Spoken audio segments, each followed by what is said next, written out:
The rain had the taste of old iron.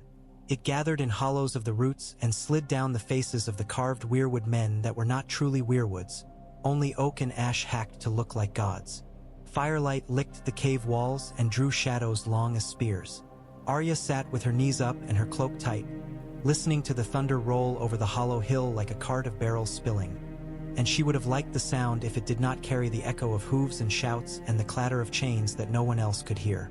𝒂𝒂𝒂𝒔 sang to the flames in a voice gone rough with old wine and grief. Beside him, Lord Beric Dondarrion watched the red-yellow dance as if it might make a promise. He never blinked much. The ruined eye beneath his patch wept when the wind turned, and then he would dab at it, gentle as a maid. His sword leaned within reach. A half-dozen brothers sharpened blades or mended mail. Angwi of the Marches drew bowstrings across his wrist to test their temper, and Lemoncloak snored with his mouth open, head lolling like a broken doll's. Arya had not slept since the hound's trial, not truly.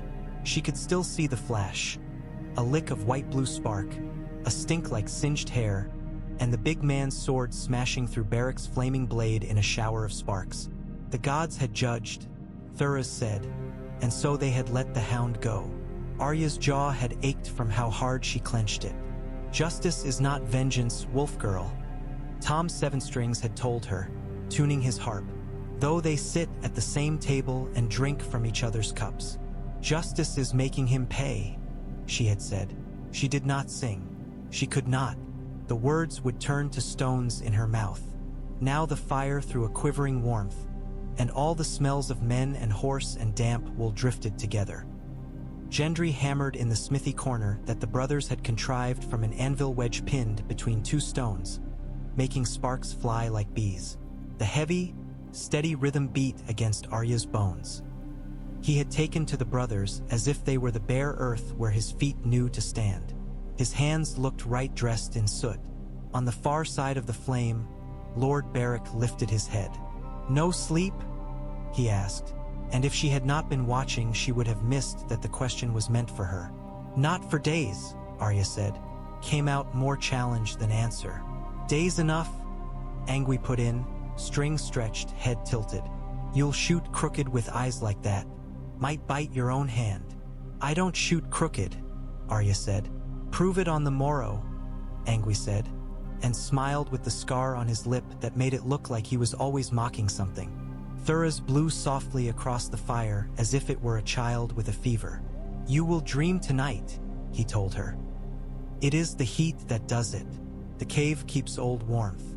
It keeps old things too." "I don't want dreams," Arya said, because when she dreamt now, she woke with blood in her throat like pennies and the taste of river mud between her teeth. But �𝒂𝒂𝒂𝒔 only smiled, as if she had said she did not want rain.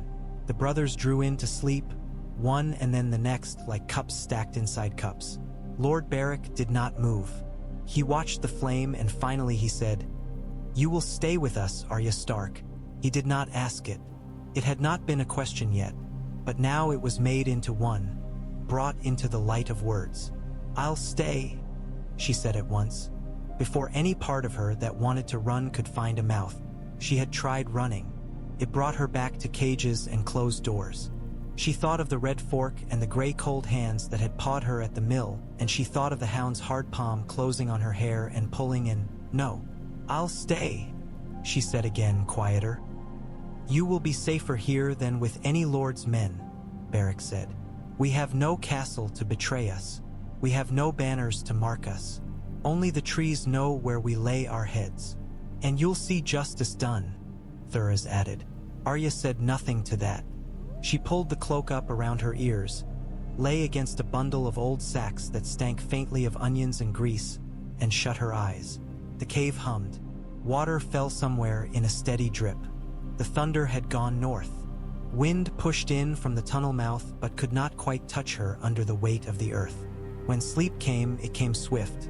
She stood in black water up to her knees. The river ran full and cold around her, tugging at her legs. The moon wore cloud like a veil. She smelled wet fur and the iron stink of blood. The pack fanned in the willow shadows, eyes like low fires. She knew them. She loved them so fiercely it burned her. A weight moved beside her, broad, high-shouldered, amber-eyed. Nymeria, her heart of hearts, her first and truest. The wolf brushed her with a flank rough as winter grass. Together they broke the rush of water and climbed the bank. There were men in the reeds. She saw their eyes glint a heartbeat before the arrows hissed. She did not think. She was teeth in motion and her mouth filled with torn copper, and a cry like a horn sounded in her head. And the reeds shook and the men fell and the river took what it would. Arya woke with the taste of blood bite fresh upon her tongue. The cave was still dark. Thuras snored. Tom pressed his face into his folded arm and muttered words that might have been a rhyme gone wrong. From the entrance came a damp, cold breath. Arya rose and went to stand where it licked her face. The river was out there somewhere, pushing always toward the sea and the salty edge of the world. She stood until her legs ached and her eyes washed clean of the dreams last read. When morning found them, it was a thin gray thing. The brothers ate oatcakes and onion, and क़𝒔 set up a post against the entrance rock. 10 paces, he told Arya, and then I cut the distance. 10 again if you can keep it. My bow's too big for me, she said. Then we'll make one that's not, क़𝒔 said. But first prove you're worth the wood. She hit the post and then the chalk mark and then the charcoal circle cut smaller than an apple lengthwise. When the arrow skittered aside after that, she bit her lip until she tasted blood, scowling at nothing. क़𝒔 grinned like a fox. You've an eye, he said. We'll make you a bow for that eye. Give her a spear, Lem grunted. Girl's a wolf. Spears make better wolves. You push with a spear. I'll have both, Arya said. Tom laughed from where he sat on a stone, plucking his strings. A girl with 2 hands may hold as much as she can carry, he said. But a man with a song holds more than either. He set the song then, something sprightly with a river's tumble in it, and Lem snarled and threw a crumb, and Tom grinned and swallowed it as if it were applause. They went out that day and the day after. The hollow hill kept their fire when they went away, as if the cave took their warmth and hoarded it for the next cold night, and the forest closed behind them. They moved as shadows move. Arya learned the way men vanish when they want to. Gendry pushed the pack pony and grumbled and did not smile, and then the next moment he laughed at something Tom said and drove a rivet home with a rock when a shoe went loose. He minded her less now. He had decided to be a smith again more than a bull, and perhaps there was not room for both in the same boy. They took a Lannister sergeant and 3 men by the ford above Acorn Hall. Men wearing gold thread on their collars and fine boots. They had a sack of spoons among their gear, polished silver spoons with little acorns upon the handle tips. Lady Smallwood spoons, Tom said, and his mouth went thin as a knife before he smiled again. The sergeant spat and said it was for the king. Lem hung them on a sycamore root, feet kicking slow and absurd in the air. Arya watched unmoving, her lips moving with her prayer. Names were beads on string. She rolled them, but she did not tell them all in her head as she had before. The list had changed when she kept it to herself for too long. People went in and people came out. Cerilim, Marin Trant, the Queen, the Hound, the Tickler, Polliver, Rorge, the Mountain, the Red Woman with the fire eyes. New names wanted in the space. Old names were done. It's justice, Lem said afterward, when they had buried the men below the root to keep the crows from crying about the place. They'd have hanged the first of us they took, and you'd have cheered. He lied when he said it was for the king, Arya said. She could not swallow the hard piece in her throat. It was for their bellies. Then he will not lie again, Lem said. She wanted to go to Riverrun. She said so that night once to Tom. He was trimming a blunted fingernail with a knife and blowing the dust away. He looked up with his liquid minstrel's eyes and said, Riverrun has a river on every side. Do you know what kings love? Rivers that keep the small folk out. My brother is there, Arya said, saying brother burned, and so she said it again, because pain was better than silence. Rob is there. My mother is there. Your brother is a boy who wears a crown, Tom said, and his voice was not cruel, only careful. Crowns changed the shape of a head, wolf girl. A man in a crown does not meet minstrels in the yard for a song and a tale. Rob would, Arya said, but her voice shook. She did not like that it did. He would come for me. Tom considered her, and then he nodded, a long, slow nod. Perhaps he would, he allowed, and perhaps he will. Until then, we keep breathing. Breathing is a trick worth learning. The trick did not hold. The news ran through tavern beams and hedgerows and down the backs of hag stones. It curled into the corners of barns and roosts like smoke. A wedding at the twins. A river turned red. The young wolf dead. His mother with her throat undone and her eyes torn open to see what he had become. All of it came to them in pieces. First by a tinker with a broken wheel whose horse bled from the shoulder. Then by a girl with straw in her hair who had only a picture of a banner to name the story. Then by a baker with blood on his shoe leather who said he had seen a wolf's head sewn upon a man's shoulders and fainted and woke with a boot in his ribs. They were close enough that Arya smelled the smoke of the funeral pyres when the wind shifted. She made to go that night without speaking to anyone. 𝒂𝒏𝒂𝒂 was a shape near the coals as she crept past. He did not move until her foot scraped a pebble, and then he said, "If you go alone, you will die alone." "I have a sword," she said. Her throat was raw. She had been silent all day, so there had been more room to think, and thinking bled. "So did they," he said. His eyes were very clear in the glow. "Do not think I will keep you by force, Arya Stark. I do not keep the living. That belongs to another. But I will ask you to wait for dawn." For a moment she hated him. Then she loved him for saying her name as if it were a good thing. They went at dawn. The world had the washed-out look of a place that had wept too hard. The wind came up cold out of the north and bent the willows low. Every leaf looked like a pale fish belly in the light. They avoided the roads. The small folk had taken to the ditches as rabbits do, and the Lannister patrols rode in pairs and fours with the ease of men who knew their meal would leave the table if they did not step to it at once. From a stone bluff they saw the smoke. Lem swore softly. Angui touched the feathers of his arrows and did not speak. Tom's knuckles whitened on the harp's neck until the wood creaked. Arya did not blink. If she blinked, the world would skip, and in the skip everything would be right again, and Rob would be a shape on a palfrey with his cloak caught by the wind, and her mother would be beside him on a gray, and the river would be laughing. They did not go closer. There were men there who had brought wagons to carry the dead away like salt fish. It was too many men, too many wagons. That night by the ford, Arya slept without meaning to, and the dream came like a hand catching her ankle and pulling. She was fur and hunger.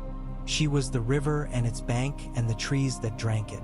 She ran with the pack, felt them at her flanks and tail, smelled them.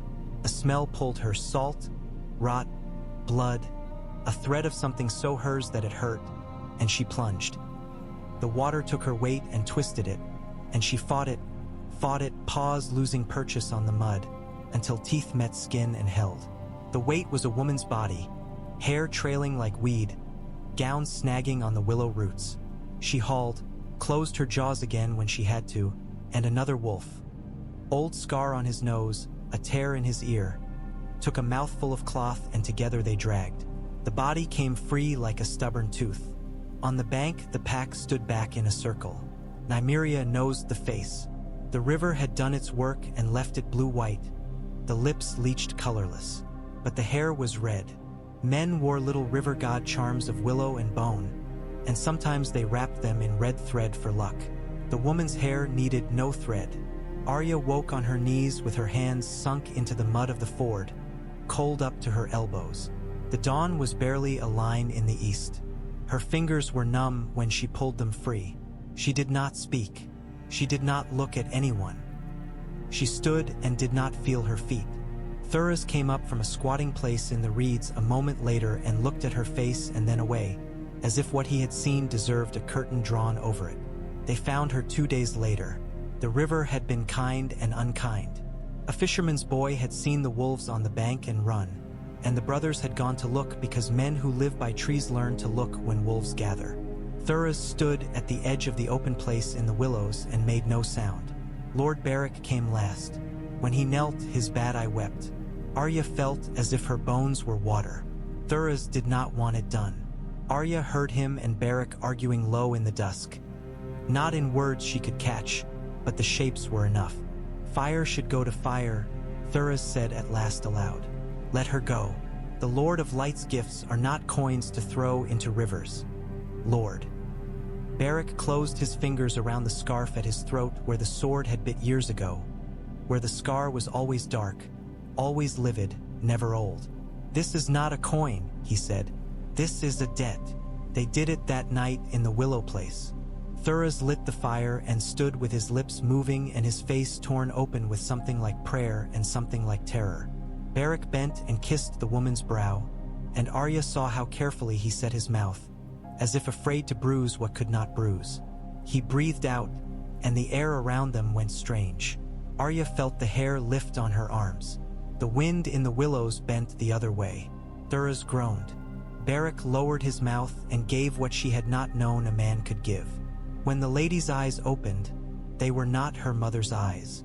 They were full of the river's dark and the fire's pain. Arya did not run. It would have been easy. She did not run. Mother, she whispered across a space that might have been a mile or a finger's width. It did not matter.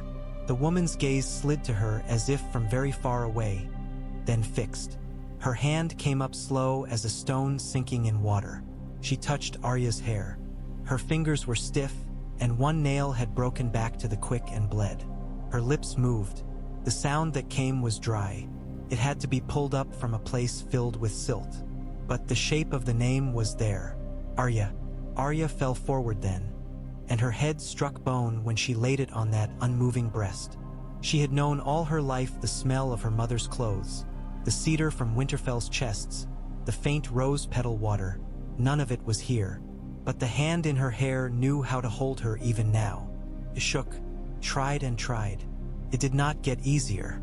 The lady they called Stoneheart did not speak as a living woman did. Words hurt her. Smiles hurt her more. The river had made her patient and the fire had made her terrible.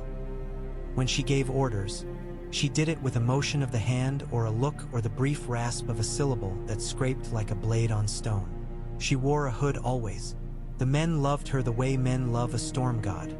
With fear, with fervor, with the knowledge that prayers might bring lightning instead of rain. Arya could not call her mother before the others. They would have bent the knee and put her up like a queen if they had known the truth of it. Or worse, they would have pitted her in looks when the Lady of Death called her by a name that had weight like stones. 𝒂𝒔 kept his distance more and more. He drank less. The drinking had been a small fire to stand beside. Its light had reached Arya. Now he sat with the flames as if listening for something beneath them that no longer spoke his tongue. You'll not leave, will you? Arya asked him once, when he was staring into the coals long after midnight and the others had drifted into sleep on the reed mats. Where would I go? 𝒂𝒔 answered, I was sent into a cold country and found it full of small fires. They are very dear to me, but I wake now with my mouth full of ash. Why did you bring her back before? Arya said, You brought Lord 𝒘𝒂💔 back. You can bring people back. I do not bring, 𝒂𝒔 said, and smiled like a man who knows a better joke but cannot remember it quite. Sometimes I ask. Once the answer came, then again, and again. Now I think the answer may have been a question with teeth. She did not know what to do with that. She did not know what to do with most of it. So she did the next thing. She learned her bow. She learned to move as Angui moved. Weight in the balls of her feet, shoulders loose, draw smooth. She learned to catch a sleeping man's knife in her left hand without nicking her fingers. She cleaned the gore from men they hanged because no one deserved to be left to rot when the river remembered everything. She sat with Tom and said nothing while he tuned, because he did not press her to speak, and sometimes he made a new melody that sounded like frozen grass and then you could feel the sun climb. Names pulled at her. Rorge and Biter turned up on a muddy track north of the crossroads, raising dust, swaggering, heads full of some new cruel game, with 3 boys in tow on a rope as if they were dogs. Biter's teeth were rotten and black and big as nuts. Rorge grinned and said he remembered her. He did not. He remembered a girl's shape and a quickness. He did not remember the names she had put on him in her sleep. That was Kinder. It made it easier to put the point of needle up beneath his jaw and push until the words that had been caught behind his tongue turned to red. Biter went sideways at her, fast as a thrown stone, and she stepped like 𝒐𝒍𝒂𝒂𝒔 had taught her, and Needle found a place below his ribs where bone made a shelf and his weight made it go in and in. He spat thick and pink and tried to bite her face. Lem kicked him in the knee. He collapsed like stacked sticks. "You're a slip of a thing," 𝒂𝒔𝒕𝒍𝒂𝒂𝒔 said afterward, when she was breathing hard against a tree trunk that smelled of sap and rain. "And there's a pit in you that keeps other pits quiet." "Good," Arya said. Her hands shook. It was not fear. It was something she could not name that felt like standing on an iced river and hearing it crack in long lines away in many directions. And you do not fall at once, only you know you will someday, and still you cannot step back because the ice belongs to you. "It is good," 𝒂𝒔𝒕𝒍𝒂𝒂𝒔 said, as if he had not decided about it but would allow that it could be. "There's a shape to that sort of good, though. Mind you keep to it. 𝒍𝒂𝒐𝒔 ade her a bow." He carved it shyly, not looking at her when he handed it over, and he had stained the U red enough to show in sun and left the grip rough so she would not lose it when her hands were wet. He does not talk when he is proud, Arya thought, and that was true of some men she had known.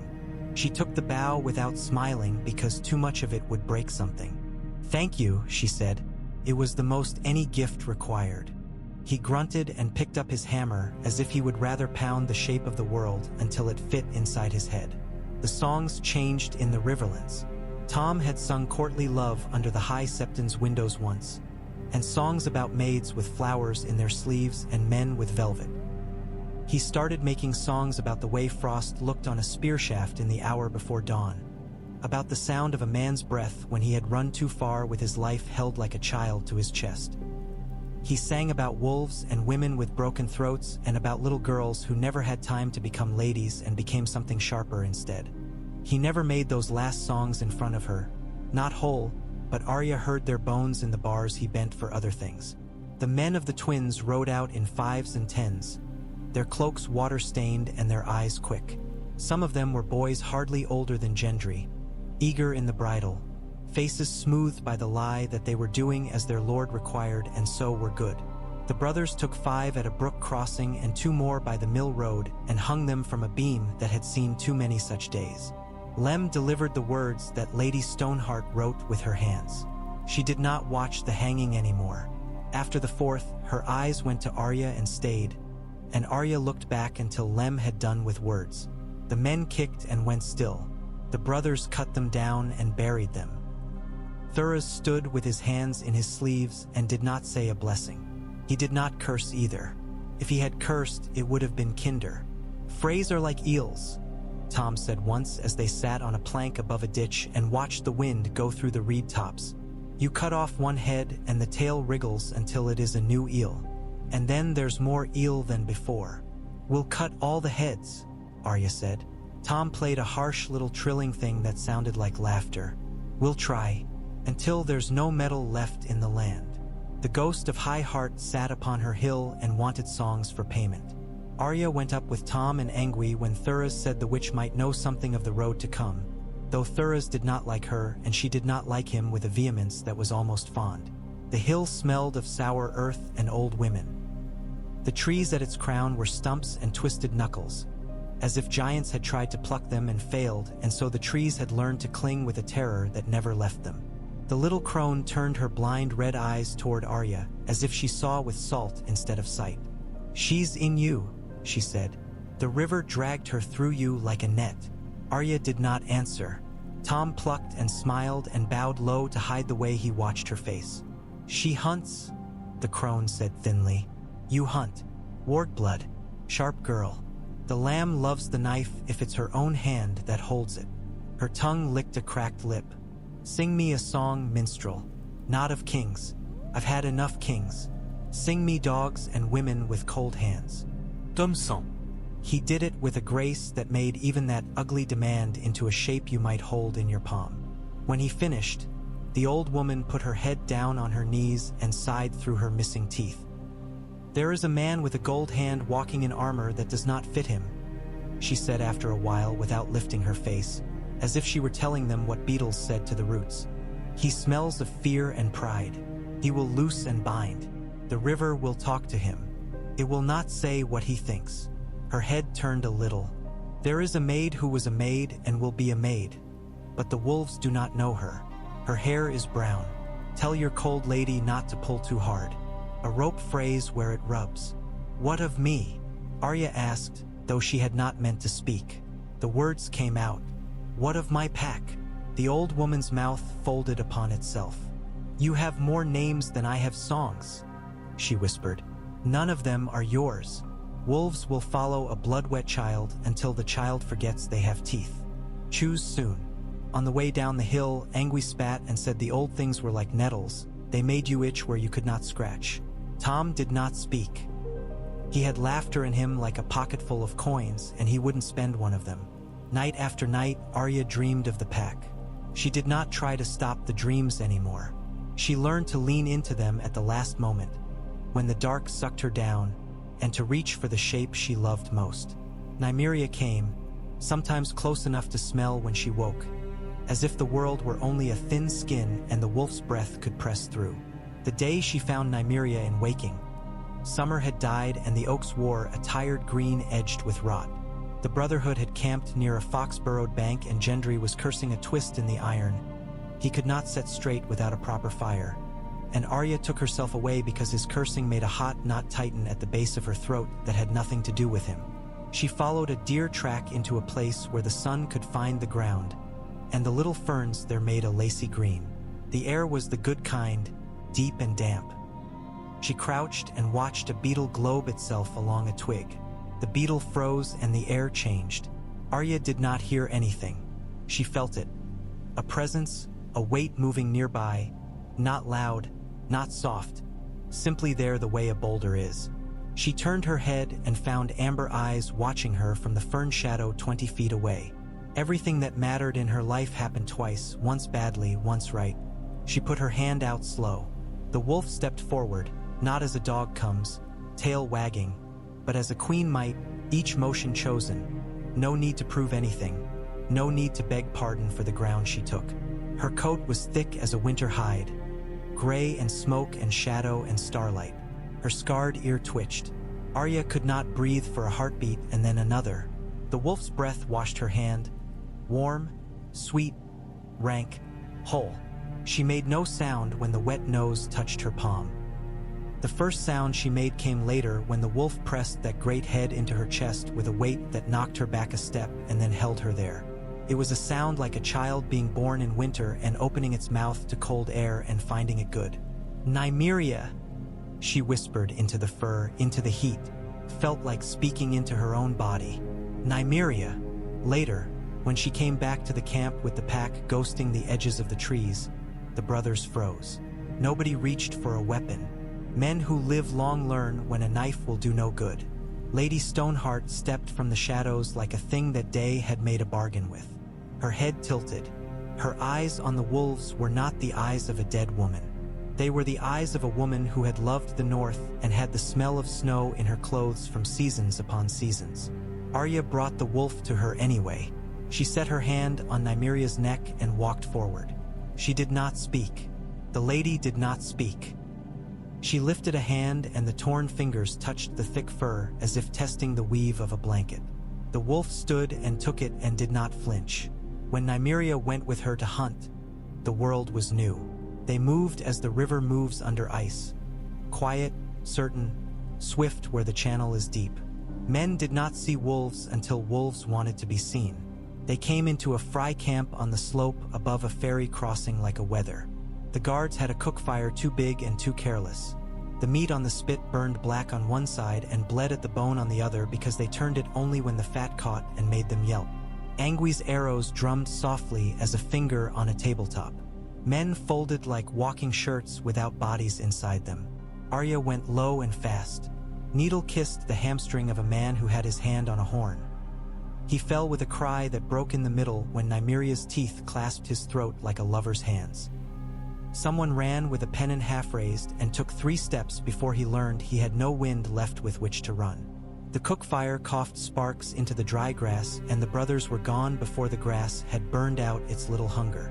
News moved along the riverlands that summer and autumn like a change in weather. Small folk told it to one another around coals and under hedges and fast when soldiers came by. There was a girl with a wolf. There was a pack of wolves with a girl. There was a woman with a face full of bad water who hung men like washing from the trees and counted who had wronged the Tully name and who had not. The stories learned to braid together by themselves. The girl who had been a lady once was dead, or she was alive, or she was a ghost or a song. The wolves ate horses whole, or they took only what they needed and left meat for widows. It depended upon whether you were a widow or a man with a horse. Gendry came to the inn at the crossroads and stayed. The brothers moved him like a chess piece. Not like a pawn, though, Arya thought, but a rook, blunt and sure. The inn had burned once and been set to rights badly and then better.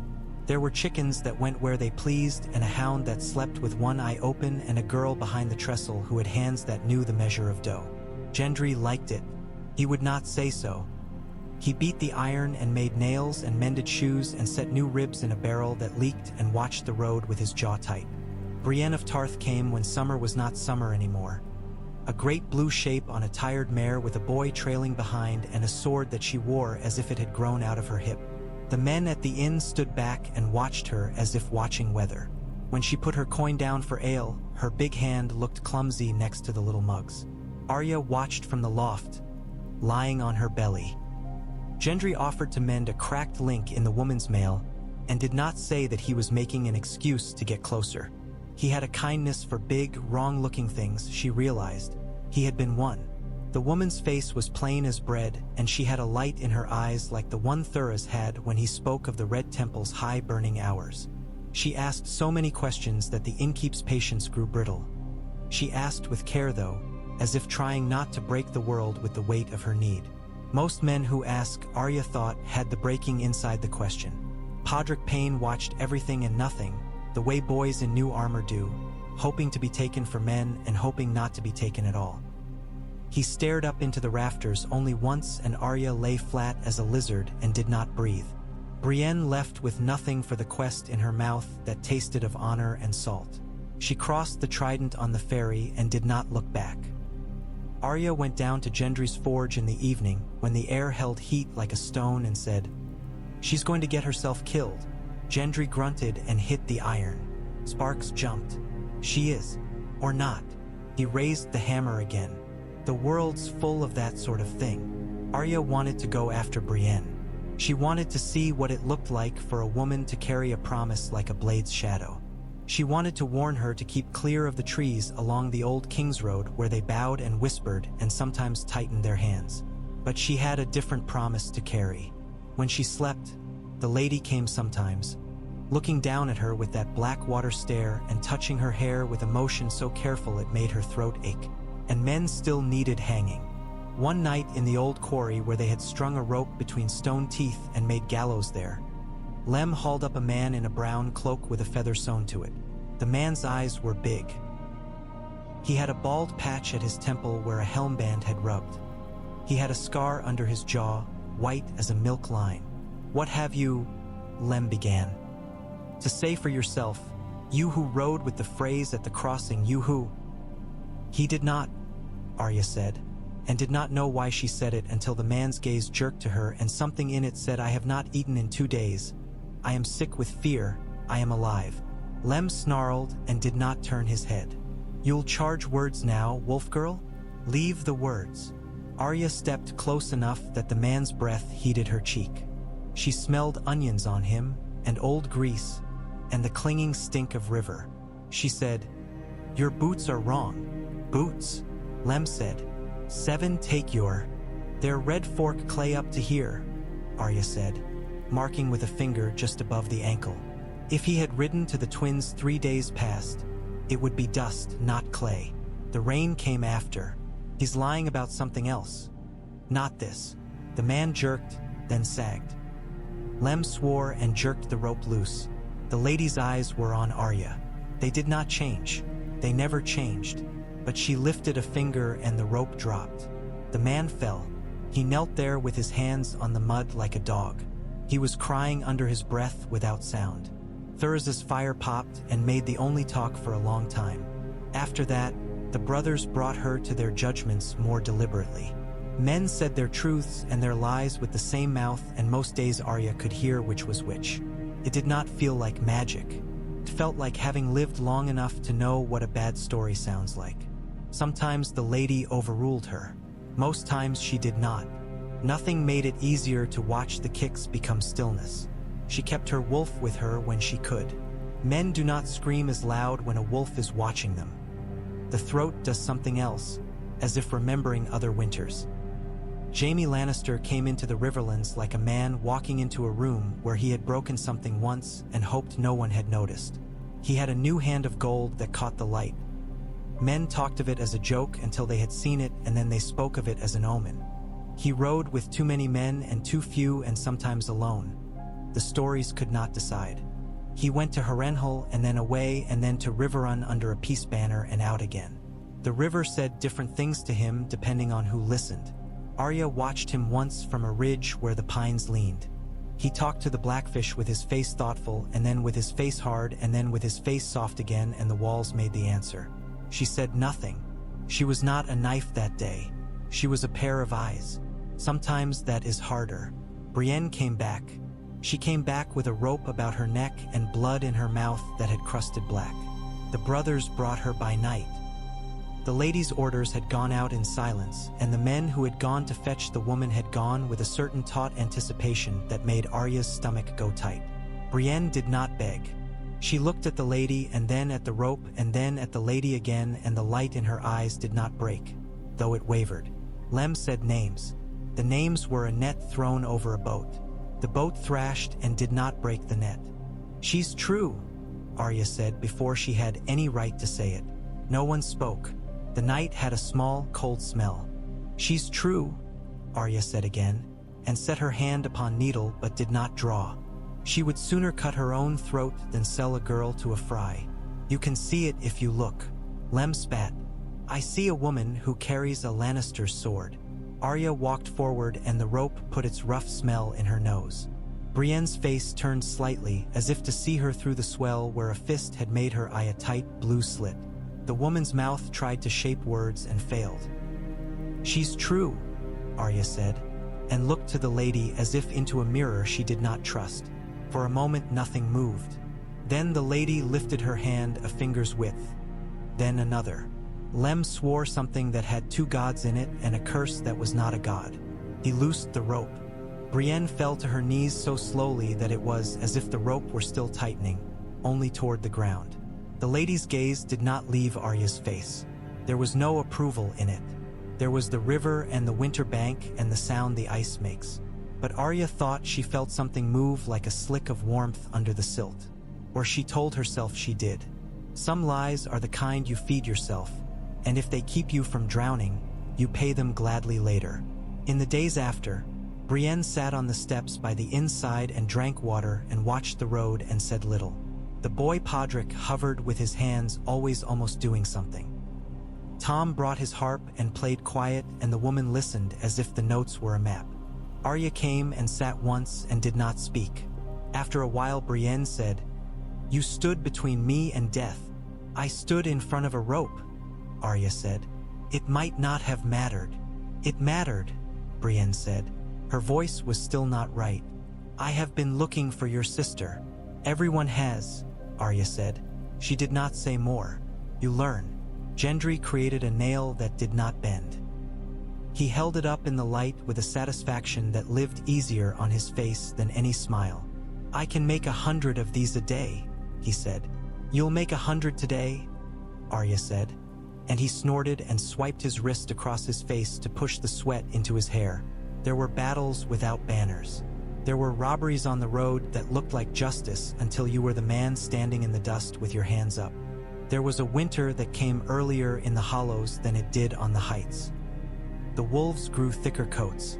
Nymeria's breath unfogged in the mornings like smoke. Arya learned to kill with the quietest of motions because blood made men loud, and loud men brought more men, and more men ate too much bread. She did not lose herself in killing. She did not find herself either. She carried herself as you carry water, carefully, aware of how easily it can spill and how badly you need it. A raven came once with pink wax on the message and a seal pressed with a trout. Tom took it to the lady with a flourish he did not feel. She read the words slow, then slower, as if she had to haul each one up from the place where breath does not go. She did not allow 𝒂𝒐𝒍𝒇 to set it to the flame when she had done. She folded it twice and set it in her sleeve where water had left a stain. Arya wondered if it said Sansa. It might have said anything. Words on a page are the trixiest of all hungers. They feed one man and starve another. Men began to call Arya things. The ghost of the trident, the she-wolf, the little sister, the Iron Maid. None of them were really her. All of them were. She was named like a road, differently at each village, depending on what they needed of her when they said it after dark. A winter night came when moonlight turned the river's skin to hammered pewter. The brothers had set a trap along the bank for a party of Frye men-at-arms who had been stripping the South farms bare of hens and young men. The trap snapped shut with a clatter of chain when the first horse went into the narrow way between two pines. Men cursed, horses screamed, the tree bent, and Angwy's arrows found throats. Arya went for the captain. He held himself like a man who had had a father who had taught him things and not loved him much. She fainted. He bit. She slid left and needle-kissed the soft meat inside his elbow. He dropped his sword and caught her forearm with a big, brutal hand and would have snapped it if Nymeria had not come up from the dark and set her teeth in his calf. He howled and Arya struck him again in the place between the first and second rib where there's a path if you can find it. Lordlings are heavier when they fall. Tom puffed when it was done, hands on his knees, hair sweat-plastered to his forehead. All velvet and dinners. Arya wiped her blade and looked to the lady. The lady looked to the river. The river went on. It is hard to hear approval in a river. When sleep came that night, Arya dreamed of Winterfell. She had not allowed herself that for a long time. The stones were warm in the sun. The weirwood's face had tears on its cheeks and the sap smelled sweet, not sharp. She climbed the broken tower like a child that had never fallen, and at the top she found a white wolf waiting where the wind stayed, and she went to it with her hands open. The wolf was not Nymeria. The wolf was herself made large, teeth bared, heart full. She woke with her face wet. On a morning that cut the nose, �𝒂𝒏 came to where she squatted above a trap snare, watching the line for quiver. He did not sit. He stood with his hands inside his ragged sleeves and said, "You know how to leave." "I do," Arya said. She did not glance up. A rabbit trembled invisible down the line. The world held its breath. "Will you?"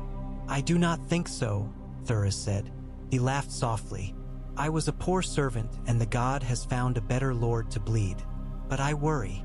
"What do you worry?" Arya asked, and the word came out not as a mock but as a true thing asked because the shape of the man beside her had gone frail in a way that was not about bread. "You will be what we need," �𝒂𝒏 said. "That is an old danger. People do not forgive those who are what they need. They love them. They do not forgive them." He tipped his head at the inn where it smoked. "There is a road south that leads to a city where a coin can take you in through a door no one else sees. You know this." Arya's hand went to the place beneath her shirt where the iron coin lay against skin, standard in its coolness, absurd in its weight. "I know this," she said. "If you used it," �𝒂𝒏 said, "you might end the names, or you might make them so many that the list would never be done, until you forgot you had been a girl in the north. You have a wolf now. You have a lady who is a ship sunk and found again. Perhaps that is enough." He smiled as if the smile hurt him and was therefore honest. "Perhaps it is too much." The rabbit set the snare twitching. Arya drew the line quick and sure and snapped the neck. She held the small warm weight in her hand and felt the last shiver go. "I won't use it," she said. "If I use it, I'll be no one. I don't know how to be no one. I'm too many someones already." "Good," �𝒂𝒏 said. "The world can do with fewer no ones." Winter crept in along the river bottoms like smoke. The ice began as skim and glass and grew teeth.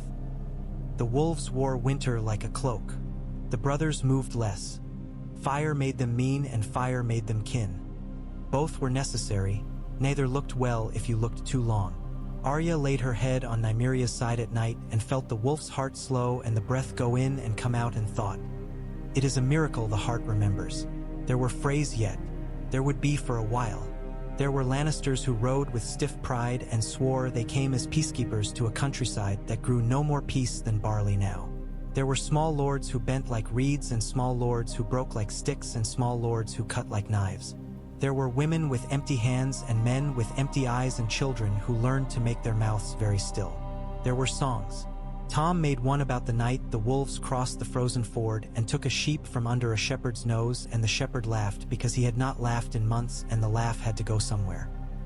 Arya listened to that song twice and told him not to sing it when soldiers were near because soldiers do not like to think they are human. One evening the sky went the color of steel, and toward dusk a fall of birds crossed low over the river. Crows and rooks and ravens all together, not in a flock but in a tide. "A storm somewhere," ʻQ𝒔 said, looking up with his eyes narrowed. "Or a death." "There are always storms somewhere," Tom murmured. "And death," 𝒂𝒐𝒍𝒇 said. "And birds," Arya said, because somebody ought to say something that did not sound like a tomb. They moved that night to a cave cut like a mouth in the hillside. Old stone showing where a quarry had been before men had found kinder stone. Inside, the lady lifted her hood and sat upon a crate as if it were a throne. Lem came in out of the dark with snowflakes caught in his beard like crumbs. He shook them off and swore about the way they stung when they melted into his collar. Tom teased him, and they went at it in a low, familiar way that made the cave seem warmer. A rider came. He had the look of someone who had been on a horse too long. Hips stiff, knees that forgot how to bend, face raw.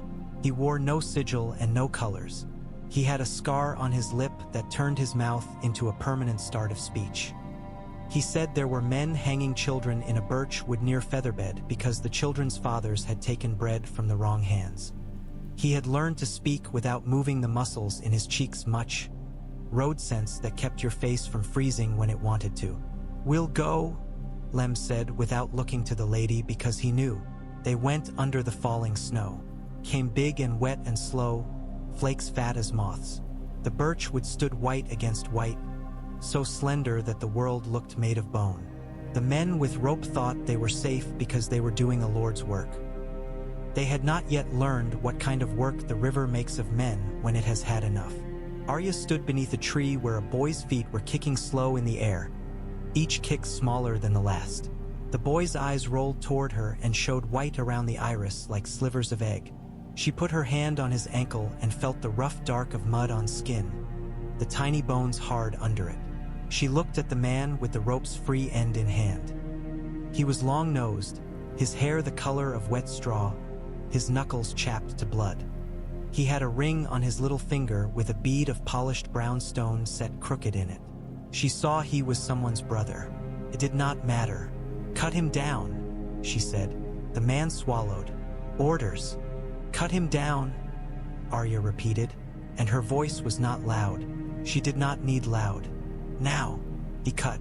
The boy fell in a huff of air and sobbing. He curled like a kicked dog. The other men's mouths had gone stiff in their heads. Lem and 𝒔𝒔 were moving through them with a steadiness that had no room for anger. That would come later when they were alone and the anger could run without knocking things over. Men die easier when you are calm. The lady stood with snow in the shadows of her hood. She raised her hand and the hands that held rope loosened as if they were not quite attached to the men they belonged to. They hung 3 that night and sent 2 away without horses. Arya did not argue to spare the 3, though one had the look of a man who had been caught for the first time by his own lies. She did not harden herself either. She watched, she felt, she kept breathing. It seemed to her that this was all there was to do, to keep breathing and to keep seeing and to choose when seeing becomes doing. After, when the brothers stretched a canvas and made a place for the children to shelter, Arya sat with Nymeria and let the children stare and be afraid and then be not afraid. A little girl with a runny nose reached out and touched the wolf's tail and squealed and hid and came back again. "You teach people how to live by living," Syrio would have said if he had been there. The words came to her like a coat you had long since outgrown and could not wear but could not throw away. A month later, a rumor stair-stepped along the hedgerows. The Lion's Lord had sent a man with a white cloak and a black banner to bring peace to the Riverlands by winter's end, and that man had a face that had forgotten how to smile. He wore a golden hand. Arya remembered his jaw seen from the ridge even before men added the details inked with oath and legend. When you look from far enough away, everyone is made simple. Brienne crossed their path again, thin with cold, eyes salt-bright, sword strapped high because the snow made it drag otherwise. She did not come to the inn this time. She came to the Lady at night beneath the birches where the snow held moonlight and made the world a place of light's bones. "I seek Sansa Stark," Brienne said, and her voice shook once. She took it in hand and steadied it. The lady did not answer with a sound. She said something with the turn of her head. Lem said, "She is not here," which was true the way winter is true. "I know," Brienne said, "but I thought—" She stopped. "I thought you might know where she is." Her eyes flicked to Arya and away, and Arya felt her own face go hot under the balaclava Frost had made of her wool scarf. She wanted to say, "I am Arya Stark." She wanted to say, "Keep your promise." She wanted to say, "If you find her, tell her I have a wolf." She said none of these things. Being a girl with a wolf and a dead mother and a sword means you learn cost. The lady took a step forward and laid her hand upon Brienne's cheek. Her fingers were stiff. It did not matter. Brienne closed her eyes and bowed her big head into the touch as if a blessing had been laid there that would not melt. "Go," Lem said, rough. "Go south. There's nothing here but snow and dead men practicing how to lie still." Brienne went. Podrick went with her, looking back too often and stumbling for it. The snow received them. Winter tightened. The river made a sound like grinding stone where it squeezed under ice. Arya learned to keep the hearth asleep and the room alive. She learned that Gendry could make a plowshare that would turn spring earth so sweetly that women cried when they saw the cut and smelled the black, and also a spear tip that would go through boiled leather as if it were a thought stumbled over and impaled. She hunted with Nymeria, prey blood hot in the mouth and a clean death's collapse under her. And she didn't fight the guilty joy afterward that made her stomach skitter. She kissed no one. She kissed the wolf's brow when no one saw and put her forehead down on stone when the lady's fingers touched her hair, and did nothing when Thuras wept with his hands full of fire. When men speak later of the wolf of the trident, they tell the story as if it was a single day. As if the girl came out of the trees with a pack at her heels and took a lord's head, and the river laughed and the dead clapped and winter broke into spring with a sound like a banner torn down. "It was not like that," Tom says, if he yet lives to say it. "It was 100 cold mornings, and 1,000 breaths, and the careful laying of snares, and sometimes you die while you are tying the knot, and sometimes you do not." Arya grew. It happened the way trees do it when no one is looking. The bark tightens in a new pattern and the branches leave their old plan behind. Her hands were scarred in a map only she could read. She wore her hair short because it got into her eyes otherwise, and because she had cut it with a knife she sharpened herself and the cut made sense to her head. She laughed sometimes, not often, and it startled her when it came, as if it had jumped at her from behind a door she had forgotten. And when she laughed, Tom looked up quick and stored the sound like a miser with a coin. There is a way to end a tale with a coronation and a clean bed and a full bowl, and there is a way to end it with a hanging and a hole in the ice where a woman fell through and never came up again, and a song that bites your tongue from the inside. The truth of the Riverlands is that tales do not end. They thin. They braid into new ones. They break, and the broken ends knit themselves around other threads. If you want an ending, you must carve one for yourself and pay what it costs. Spring came slower here than in songs. It nosed along the bank like a dog and sometimes skittered back from the water's cold and hid. The first flowers were the mean kind, greenish and small and smelling of onions. The wind was still a knife most mornings. But just after the ice went out and the river wore a black, reckless grin, Arya woke with the taste of some sweet in her mouth that did not belong to hunger. She lay and listened. Birds insulted each other in the hedge. Nymeria twitched in her sleep and made a tiny sound. The lady had not come in the night. Thuras's fire had not hissed in that way it did when he smothered curses. All the breathing within reach of her ears was easy. She rose and went to the mouth of the cave, and the world was gray-blue and the water ran as if it had been waiting to show off. She felt the coin beneath her shirt and did not touch it. It would be there as long as the shirt held together, and after that it would be there on a new cord, and after that it would be in a pocket sewn into something else, and after that in her palm as a worrystone when she was an old woman with no teeth. Or it might go into a river and talk to a fish and never come back. The only way to know was to look, and she did not look. She looked instead at the little stones the river pushed and pulled and thought, "That is what we are." Gendry came to stand beside her and did not say anything for a long while. "Men are good for that sometimes." "There's work," he said at last. "A woman down the road has a plow blade that keeps catching. I think the share needs a new edge." "Go," Arya said. "Do it." "You'll be here?" he asked. "I will," she said, and knew then that it was the truth for that day. Tomorrow had 1,000 teeth. Today had none. Behind her, in the cave, the lady stirred. 𝒂𝒐𝒍𝒇 kettle came to a first soft murmur. Tom tuned a string, frowned, loosened it, tightened again. Lem complained about a stone in his boot. 𝒂𝒔 whistled, stopped, whistled again, found the note. The river ran and ran and ran. Arya drew a breath and let it out and put her hand on Nymeria's head when she came to lean against her leg. She would go north one day. She would put her feet on the King's Road. Not the old one that lay in the songs, but the real one with its ruts and its little spills of sand where the wheels had chewed down to the cheap earth. And she would climb into a country where the air made your teeth ache. She would stand beneath a heart tree whose face did not need men to carve it and speak names that the wind would take up and remember. She would meet whatever was left of the ones who had her blood. She would sleep in Winterfell if Winterfell would have her or its absent brown foxes. She would or she would not. Between now and then there were boys to cut down from ropes and girls to keep alive long enough to learn the trick of laughing without guilt, and there were Freys who did not yet know the shape of a wolf's mercy. She smiled. A small thing she felt more than did, and went to wake the ones who needed waking. The rain would come again. The iron would cool if you did not strike it. Names have to be spoken or they grow teeth. The river does not end, but sometimes it lets you cross.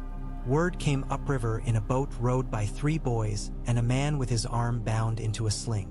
The boat smelled of fish and fear.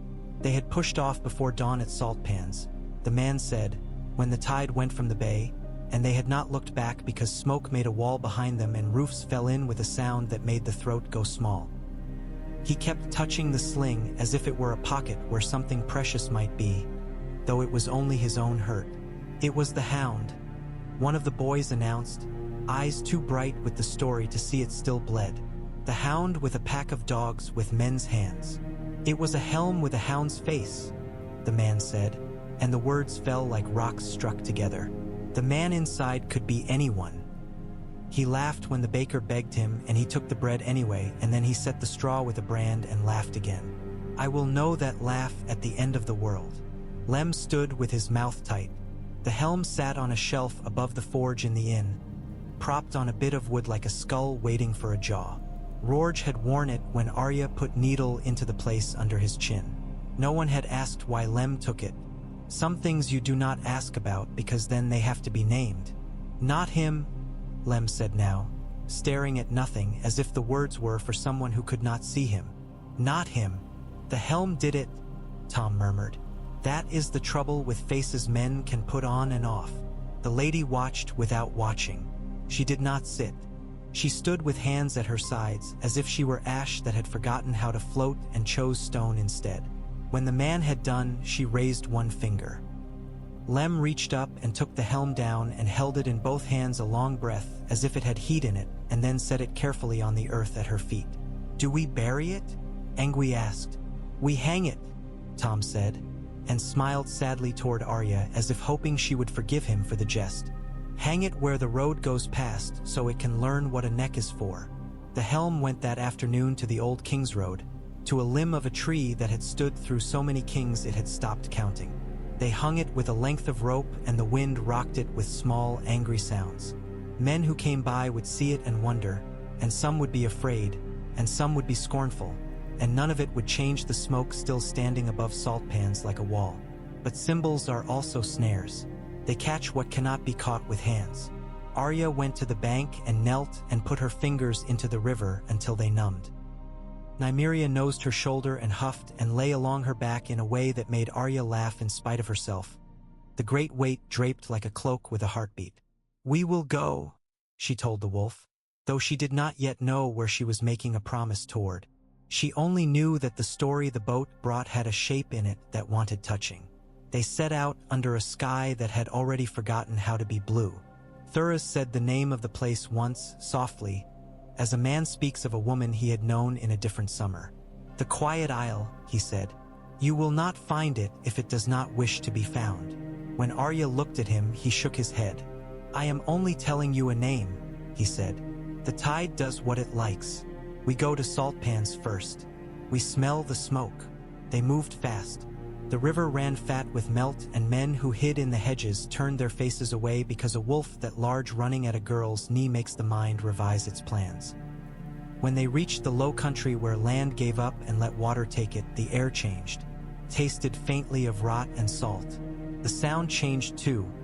Gulls, a clap of wings that did not belong to songbirds, a distant crash like giants rolling in their sleep. Salt pans lay like a mouth that had been punched and lost teeth. Houses leaned. Smoke twisted up in a tired way as if even the burning had exhausted itself. Women knelt in the street and sorted ash with their hands because sometimes ash holds a ring. A cart stood with its axle broken, loaded with grain that had drunk so much seawind it would never bake into anything but a sour. The baker lay in the doorway of his shop with his face in the flour and his back bare to where the brand had fallen. The brand had written an ugly, crude letter into him. Nymeria nosed him and withdrew, sneezing. "The hound," a woman whispered when she saw the wolf and did not run because there is a place beyond running. "Mother, mother, the hound." Arya stood where the street dipped toward the sea and let the words run past her the way water does when it has no place else to go. She wanted to shout. She wanted to say his name like a blade, 𝒐𝒍𝒂𝒘𝒔. But a name is a cloak and a helmet and a skin, and the men who had come had not been him. She could smell it almost. The cruel here had been a small, quick cruelty. Sandor's cruelties were big and slow, and he hated himself for them while he did them. Arya did not say any of that, not even to Tom when he came to stand beside her and tune his harp against the windy salt so its strings would not turn to wires when he tried to play. They did not stay long. The lady gave a movement of her hand and the brothers made a line and walked house to house with calm faces and an iron purpose, lifting what bread remained and what blankets, setting the living into carts, covering the dead and making a list without ink. �𝒂𝒑 walked like a priest for perhaps the first time in a year, hands behind his back, lips moving, and when a woman grabbed him and said, "He took my girl, the hound took my girl. She was little," he laughed. �𝒂𝒑 said, "He is dead," very gently as if laying a cloth over hot coals. "He is dead," he said again when the woman's hands clawed at his sleeve. A man wore his face. Lem swore when no one was close enough to hear, the kind of swearing that scrapes the throat. That night he took the helm down from the 𝒘𝒔𝒄 tree and set it by the fire, and when Tom looked at him he said, "I am not wearing it." He nudged it with his boot and the fire made its empty eyes shine. Let another ghost learn to speak with this mouth. Arya slept in a doorway where the sea talked all night to the shore. Dreams came heavy, tar-dark. Nymeria shouldered through the smoking lanes with her ears back and her teeth set. The pack fanned like new ice breaking. A man ahead wore a helm that smelled of old leather and other men's hair, and the mouth of it laughed. When she woke she had her fist clenched so hard the nails had cut crescents into her palm. They did not find the girl the woman had lost. They found two boys hiding in a broken oven, eyes red, hair gray with ash, and a man half mad with smoke who wanted to fight everyone because his wife had vanished under a roof. They found a dog with burnt paws that whimpered when Arya touched its ears. They took all these with them. On the second day they met men in brown robes walking with their heads down, boots bound with rags against salt water. One of them had a face like weathered wood with the grain raised. He looked once at Nymeria and once at the lady, and then his eyes went soft and old and he said, "We will keep the ones who wish to wash the world off them." His hands were scarred like a man's who had lifted stones out of a river for longer than it made sense to do such a thing. Arya wanted to ask him about the hound and the grave that was and was not. She did not. Some questions make answers collapse when spoken. Back inland, frost cased the hedges again and the river lost its taste of the sea. When they came to the hollow hill, a man waited there in the shadow of the bracken. He stepped forward into the cold sun as if he had been cut from the hill itself. A lean man with a hard, clean face and an eye that measured like a tailor's would. How much cloth, where the seams lay, what could be made from this ruin and what could not. He had a cloak blue as water in shade. His hair had gone to steel and it made the lines of his face sharper. He flicked one glance to Arya and back again to the hooded figure who had been Catelyn Stark.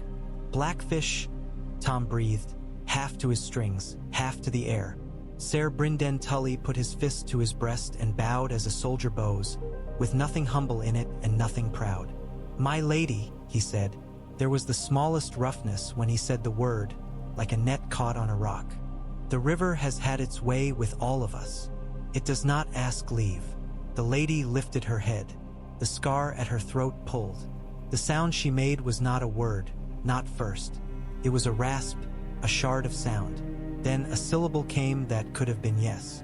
Brynden Tully did not flinch. He had a face that had been weathered too far to show every feeling that came to it. He spoke of river unfallen without fire and without blood. A surrender made with a man's hands when he did not want to see his people torn for a banner.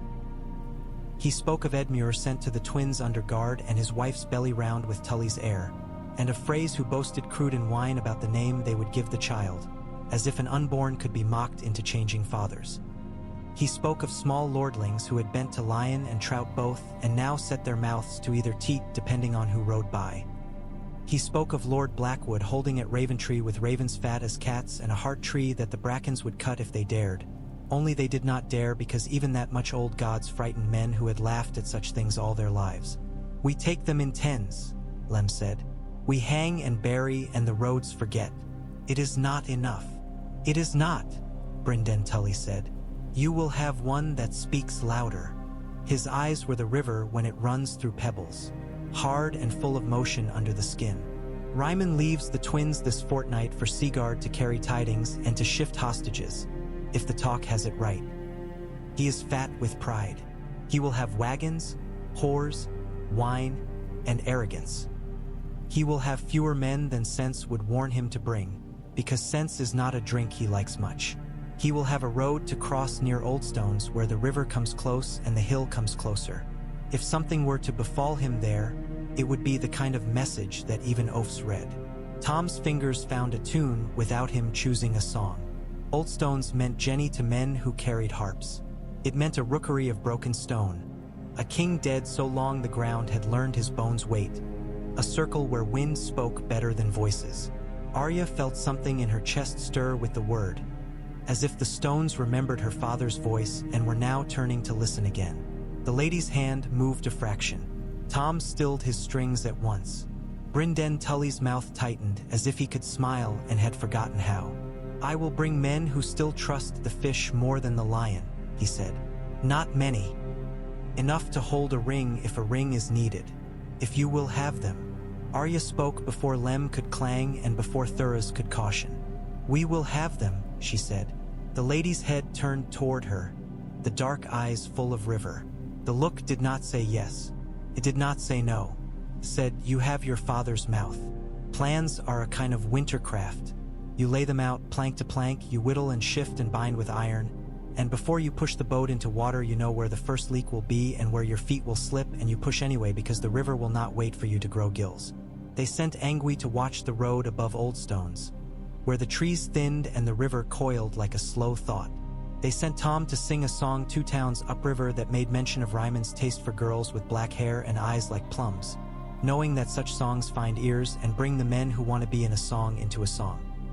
They sent Gendry with 3 others to fetch a coil of chain from a mill where the wheel had broken and to bring back every hook and iron the brothers had ever left in hiding places. The Blackfish brought men in 1s and 2s and never camped them together. He was cleverer than trust. Oldstones was an old grief made into a hill. The grass there grew thin. Blue windflowers fattened early along the broken wall and shook their heads at nothing. Tom sat with his back to a stone that had once been a king's and let his fingers tell him what to do. He tried not to sing of Jenny, but the first notes put themselves under his hand and he let them go and made no words. Arya walked the ring. She put her palm against stone and into lichen and felt damp. And it seemed to her that the damp moved a little to meet her, as if stones that have slept so long can choose to wake just enough to listen. Nymeria ghosted the rim, tail held low but not quite down, ears pricking when the wind shifted. The pack was out in the trees, close enough to come like weather, far enough not to show as omen. Brienne of Tarth came into the circle of old kings that afternoon with her cloak furred with burrs and with mud to her knees. Podrick Payne stumbled 2 lengths behind her with a face that had learned how to be stubborn and was still learning how to be brave. Brienne's eyes took the old stones in and then found the hooded figure in the wind, and then Arya where she stood with a wolf at heel. She did not hesitate. She came straight, like a horse in a deep ford that will not be turned because it knows the other bank can be reached. She went to her knees before the lady and bowed her head without shame. "I brought him," she said, voice rough with cold, with not enough sleep, with words carried too long. "Ser Jaime is 2 days behind, with 4 men. He thinks to speak.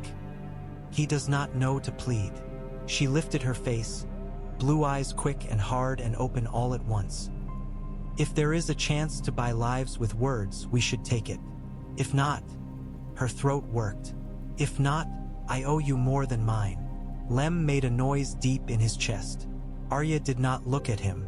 The lady's hand moved like a gull across the thought of a wind. That was all. "Why?" Arya asked Brienne when they stepped into the lee of a fallen wall to get out of the worst of the cut. "Why does he come?" Brienne's brow knit. Her face did simple, honest things with feeling. "Because I asked," she said, and then, with a kind of surprise at her own words, "because I asked and because he has a thing left inside that listens when a certain voice speaks. He does not know what to do with that thing. It frightens him. It makes him angry, but it holds." She hitched the sword at her hip up a bare inch and let it fall back, a reflexive motion. "And I told him a truth he would not bear to hear from any but me. I told him the river remembers." "Does he?" Arya said. "He tries," Brienne said, with a kind of pity that was not soft.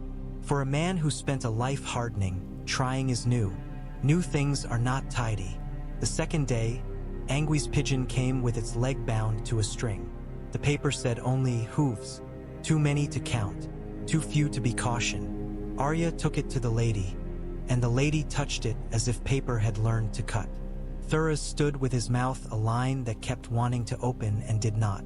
The blackfish smiled with half his mouth. "We will give him a river to cross," he said. "Men forget that rivers make bad floors when they drink before walking. They set the chain across the shallows where the water ran knee-high in the wide season. Gendry had set it to a stout stump on one side and a buried rock on the other, and then set 2 more beside those, because iron breaks and hope breaks and wood floats but buried stone holds. Tom took off his boots and went into the cold to help pull, and came out with his teeth chattering and his mouth full of a tune that gabbled until it learned to be still. Men laid brush along the track and covered traps with leaf and loam. Angwy climbed into a tree that had seen kings and made his body learn the angle of a branch. Lem put on no helm and his face was as ugly and as honest as a fist. They came at mid-morning with banners furled because the wind did not like them, and Ryman Fry laughing at something a girl said because the moon-eyed will say things when you put a goblet in their hand even if the sun stands high. For outriders, a wagon with sides too low, full of casks. 2 more wagons. 6 men-at-arms in leather and mail gone brown with wear. A singer with his harp slung and his eyes already quick for a table. A girl with a red scarf and bare ankles under her tattered skirts, walking as if her feet were stones she had learned to carry. Arya watched from the trees and felt the world slow. A certain part of the mind learns to count faster when blades are in the air.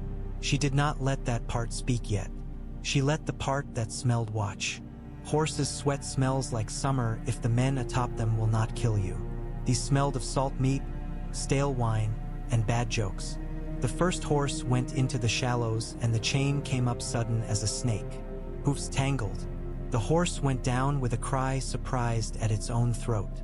Men shouted. The girl laughed, and the laugh broke into a cry that had been waiting. 𝒂𝒔's first arrow made a sound like tapping a wine cup when it went through male into belly. The singer reached for his harp and found it caught and cursed with a poetry that made Tom wince even now. Lem roared like the inside of a drum, and men who had planned to be brave discovered other plans. Ryman tried to wheel. The second wagon slewed. A cask fell and cracked, and wine ran like blood, and then real blood ran among it, and no one could tell which was which unless they tasted, and no one had time for tasting. Arya slid down the bank, stones moving under her boots. A man in boiled leather came at her from the right with his sword held too high. She went under it, and Needle kissed the meat just above his knee, and when he fell she put the point up and learned again how a throat goes when it forgets how to hold blood. "Alive?" she said aloud, not to him, but to her own bones. Ryman alive. Nymeria came as weather comes, a thickness in the air, a strangeness in the trees. The pack broke men's nerve the way the smell of lightning breaks a dry field. 2 horses tore their reins free and bolted, and then went down when their legs found the chain. The girl with the red scarf ran for the brush, and 3 of the brothers lifted her and set her behind them with the simple carefulness of men handling a newborn. The singer ducked under a wagon and then shrieked like a rabbit when an arrow found his calf by mistake. Tom swore and changed his angle. Ryman Fry tried to draw under a low branch. Fat body folding like dough rolled not enough. The branch took his hat, and the hat took his dignity. Arya stepped in and up and set the point of needle against the place just under his ear where skin is thin and life is thick. "Be still," she said. And the way she said it made 3 of his men freeze, though the words were not meant for them. He smelled of sweet stale wine and the sour of a rich man's sweat and a pomander stuffed with herbs to hide both. "Girl," he began, and the word came out in a tone men used when they forgot what wolves looked like. Nymeria lifted her lip. "Lady," he amended, shaking. He swallowed. "My lady, there's no need." "There is," Arya said. After the shouting ended, there were crows and there were groans, and there were men who remembered how to be very quiet. They brought Ryman into the ring at Oldstones, his hands bound to a strap. He had regained some of his round pride, like a pudding that doesn't stay fallen no matter how you drop it. It showed in the way he tried to keep his chin up, though the strap sawed when he did. The lady stood. The wind had freckles of rain in it, and they beaded on her hood. Ryman stared. His mouth worked. "Lady C," he began, and a sound that might have been a word caught and broke on the hook of her throat. "You bandied a dead man's head at a wedding," Lem said mildly, as if asking which hen laid which egg. "You poured beer into it for a lark. You made them laugh." He sounded bored. Boredom was Lem's shape for rage now. Arya stood to one side with Nymeria pressed along her thigh and Gendry just behind her with his hands full of rope. Tom's harp rested against his knee, and he was not touching it. Ryman started to speak and went raw. He tried again and found his words. "We were at war," he said. "War is not a table laid in a lady's solar. You must forgive." The lady lifted a hand. The birds shut up for a breath. The sound she made was short, not enough to be a word, but every man there heard what she meant. "There are some things you do not forgive. There are some things you do not air into the world, lest the world learn new ways to be ugly." "Hostages?" the Blackfish said softly, almost kindly, to Ryman as if to a slow child. "Your father, your sons, Edmure, his wife in childbed. Speak of them. Speak of words you might sign to ease the river. You have so many feasts inside you, you might feed us with promises." Ryman licked his lips. Pride and fear had a brawl inside his eyes, and pride put fear in a headlock and sat on it. He raised his chin. "I speak for the twins," he said. "I speak for Lord Walder. I will not ransom my blood to outlaws, to wolves, to—" He looked at the lady and decided to be brave. "To ghosts." Thuras shifted, hands in his sleeves. He looked very tired. 𝒂𝒔 twitched his fingers along an arrow shaft as if the wood might tell him how to be patient. Tom drew breath to say something foolish and spend it on a joke, and then did not, perhaps for once choosing to be poor. "We can hang him," Lem said. He yawned, a big, theatrical yawn. We could put his own hat back on him and stuff his wine goblet into his mouth, so he cannot spill good red when his legs dance. It would make a better song than most, and the river would laugh if it had a laugh to give. Arya looked at Ryman and did not see a man in front of her. She saw a hall blazing and a wolf's head sewn onto a man's body and a mother with her throat a split purse. She saw, too, the kitchen boy who carried platters at that same feast and had been told if he spilled there would be a whip, and the woman who washed grease from those platters afterward and had not been given scraps. Rage is a fine knife and very light in the hand. You can cut so easily you do not know you have. She breathed. She kept breathing. Nymeria pressed her flank into Arya's knees until the pressure hurt. It was a pain from the world, not from memory. It anchored. "Hang him," Arya said, and Lem's head jerked, surprised by agreement struck too early.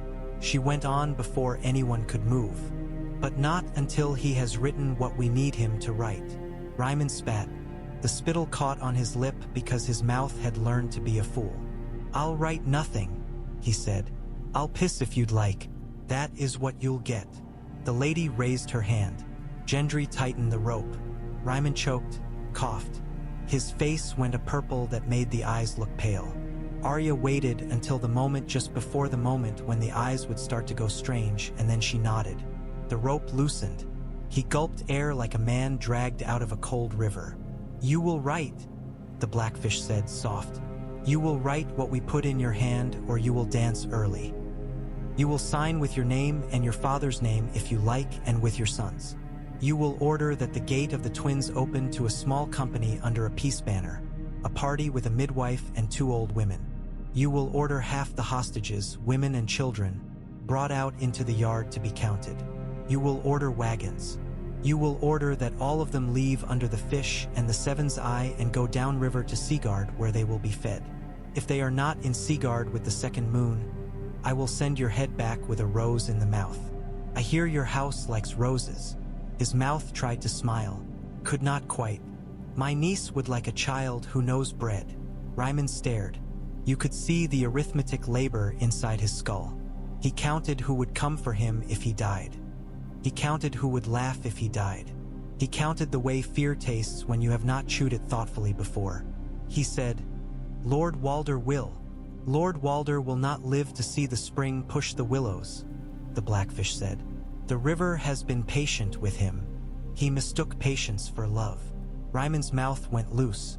He had not thought of the world without the old man in it. Men who grow up under a tree assume the tree will never fall, even as they cut it. He looked at the lady a long while, drinking something from the black where her eyes were. Whatever he drank made his throat work twice. He dropped his gaze.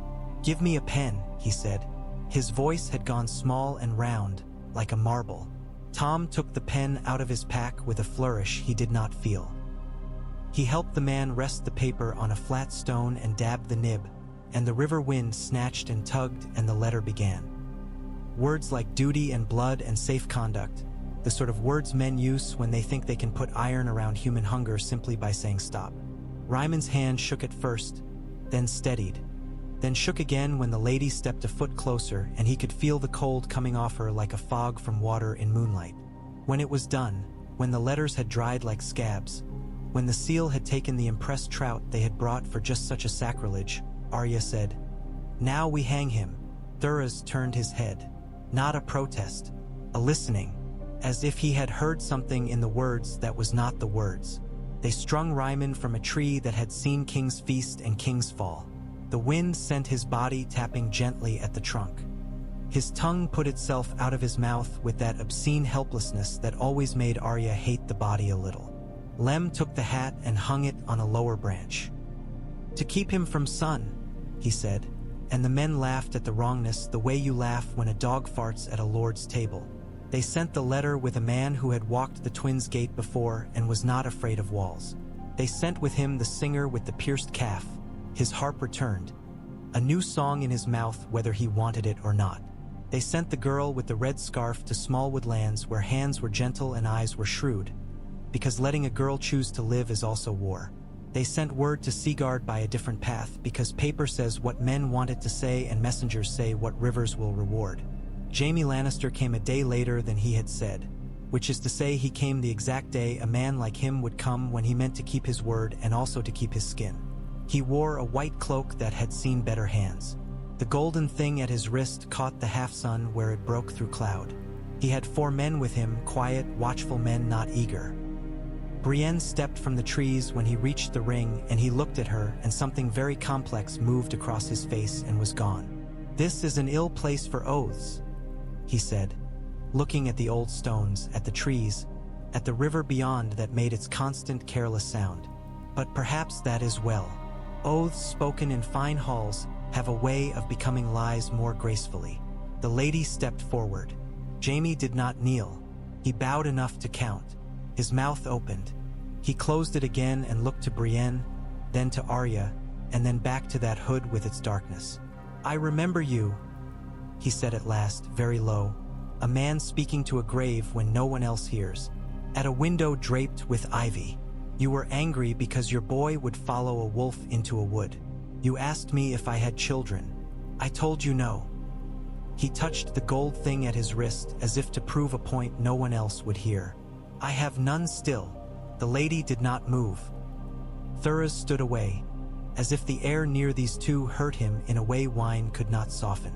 The blackfish watched with his arms folded and his expression a cautious thing. Angui had put his bow down and sat on his heels and examined the dirt as if it could tell him which way the gods meant this to go.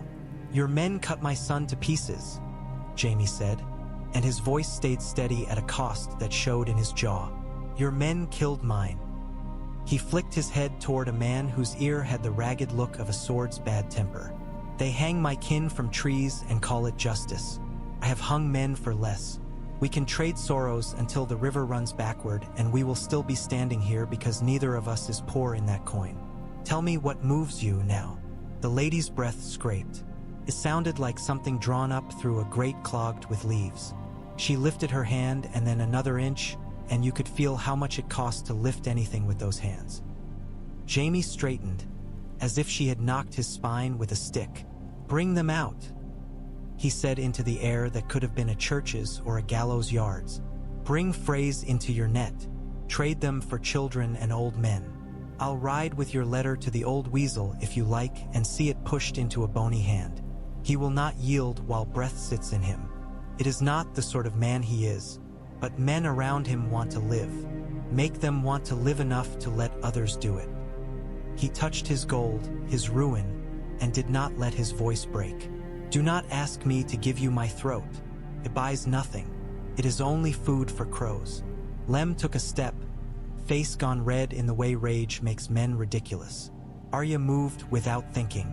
She put herself between him and the white cloak with the golden ruin. Lem checked. His mouth flapped open like a netted carp. "You, not him," Arya said. She looked at the lady and did not look away. "Make him swear with the hand he has left. Send him to the walls with words no siege can deny. Keep his squire if you like. Send Brienne with him if you trust her more than anyone else in the world. But do not hang him in this place. It will not teach the right lesson." Silence laid itself down among them like snow you could hear falling. 𝒂𝒏 laughed, soft and terrible. He put his hand over his mouth to stop it. Tom's fingers crept onto his strings as if seeking spine. The lady stood very still. You could feel the river tugging at her cloak. She lifted her hand the fraction she had lifted it for Brienne and again for the Frey letter. Lem swore an oath that put 3 gods and a sheep into one sentence and turned away with his jaw grinding. The blackfish inclined his head, just enough, the way a man nods at a plan that will cost and is yet the only plan. Jaime let out a breath he had not meant to hold. Brienne stepped forward. "I'll go," she said simply.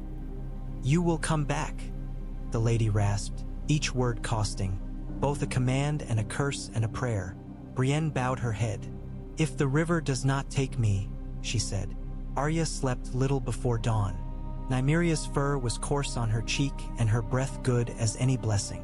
When sleep came, it came with the taste of ice chips, and the dream showed her a yard inside a high gate, a stink of fish, women with shawls and bundles, children with sticks for toys, a banner that had fallen and was being trampled without enough malice to make it a sin. A man with a mouth like a slit purse shouting, and a woman with hair black as wet peat bending over her belly with her face gone gray. A boy with eyes of tully blue holding a cup of water as if it were a sword. She woke before she could see if the water reached a mouth. Jamie and Brienne left with the letter and with Podrick on a pony so small it made him look like a child, which told anyone with wit to pity him less. The brothers drifted through the trees like smoke. The blackfish disappeared with men who had learned to be shadows. Thuras sat on a stump and stared into a fire so little that it looked like an insult. Tom played for himself, a tune with more turning than road has. Lem took a sack and beat it with a stick until dust rose and then threw the stick away and sat on the ground with his big hands over his face. "I hate this waiting," Angwy muttered to the air, to his bow, to his own shoulders that always sat a bit too high. "It spoils the soup." "It is the soup," Tom said, and Angwy grunted in disgust but did not argue. The waiting did not last long. It never does when what you wait for is a thing with teeth. Word came with a boy who had run too hard and could not breathe enough to speak. He did not have to. The way he pointed downriver and the white about his eyes said enough. Arya was already moving, Nymeria already ahead of her, before Tom could put his harp in its bag. They went like a thrown knife, straight and quiet. The road turned and the woods thinned and the river lifted its voice because men had set their voices upon it. The twins rose on the far bank like a pair of fists jammed into the land, water pushing at their dasher boards with little angry sounds. The left tower's stones bled damp as if the river had been drawn on with a brush and the line was running. There were men in the yard, frays in their drabs and scraps and a hump of green Mallister behind a gate with teeth. Jamie stood before them with his white cloak muddy and a paper in his hand and Brienne at his side like a wall someone had planted there to shame walls. "You love your women so well," Jamie was saying, voice pitched to Carrie. He held the letter up between two fingers that had never learned how to betray. "You ruin a whole river to speak the tenderness," he went on conversationally, and Arya could hear the metal, a blade under velvet. "Here is a chance to show it. Open your gate. Let us count. If you are wise, we will go away saying how suggestible you are. If you are foolish, we will go away hungry, and the wolves will cease to be a story your squires used to prick each other in the night." The man on the wall, some cousin sparked from the old weasel's ash, with his mouth set too hard, laughed. He made a show of bending to read the seal and then spat. "You think to stand like a mummer and unmake what was made with steel?" he called. "You, Kingslayer? Send songs to Seagard when you have a harp. We have rope enough without your letters. Turn your back or we will help you do it." Arya felt something rise in her like a river you have dammed too long. She did not need to look to know that the hood at her side had turned a fraction, that the air had gone even colder where the lady stood. Jamie did not look back. "You hung a lord 3 days ago," he said mildly. "You might consider what it will cost to replace him." Men on the wall laughed again. This time a few voices did not join, and those were the kind you should hear. The man with the mouth like a slit purse said, "The lordling was heavy. We are already saving on meat." Brienne took half a step. The chain of her hauberk sang. "Open it," she said, and the sound of her voice made the faces on the wall skitter. She had the simple authority of a wheel that turns no matter who is in the cart. "Fetch the midwife," Jamie said, without looking aside. "Fetch the old women. If you do not, we will come in for them. And if we come in, bones get broken that might have built useful things." The man on the wall made a motion with his hand and the men at his shoulders shifted. One put a horn to his mouth. The sound that came out was the flat note of insult. Behind Arya, Tom murmured, "He is not a good musician." The horn's second note drowned in a new sound, a rumble underneath the arch where the water forced itself to be what men wanted. Gendry's chain, set that morning before light, came up as if the river had grown a spine and remembered how to straighten. The first gate did not drop. It shuddered. The second gate took the shudder into its own tired wood. The iron squealed with the voice of an animal that has been too long tied. Then, not with drama but with a nasty practical wrench, the left side's lower hinge let go. The gate sagged. Water pushed, wood pushed back and slipped. Water went through as through a bad tooth. The yard took a breath that was not laughter. Wolves came out of the willows like dusk, arriving 3 hours too soon. They were not the 1,000 men had made them in rumor. They were 12. 12 wolves look like the end of the world, all the same, when they care to. Nymeria did not run. She walked. The pack flowed as if the footing were better for them than for anyone who ever chose 2 legs. And even men who had not learned to fear old gods made a sign they would have mocked yesterday. Brienne moved as if a rope were tied to her and pulled. She put a hand on Jaime's cloak and said something low and fierce. He looked like a man trying to learn a step to a tune he had not known existed. He took out a kerchief that had once been fine and wrapped it around his gold, his ruin, and lifted it like a club. "You first," he told Brienne through his teeth. "Always," she said, and they went across the sagging bridge, 2 fools, 2 oaths, 2 heads too proud, 2 people who had been taught that the only way to keep your word is to make it heavier than your life. Arrows hissed. Angui laughed and made them stop doing it. Men shouted. Arya went with Nymeria into the shallow because there are times to choose and times you cannot choose. The river chose her feet for her. Inside the yard, the world narrowed to a yard size. The hounds that slept by the gate sprang up and then sat down, not certain for the first time what their own mouths were for. The women were being hustled into a corner by men who had learned nothing from kitchens about carrying things carefully. Rosalind Fry, maiden no longer, wife with child, stood with her hands spread on the wall and a look on her face like a calm that might break if you tapped it. The boy with the blue eyes held his water like a sword, ready to lift it, and the old woman beside him put her hand on his elbow the way a river puts its hand on a shore.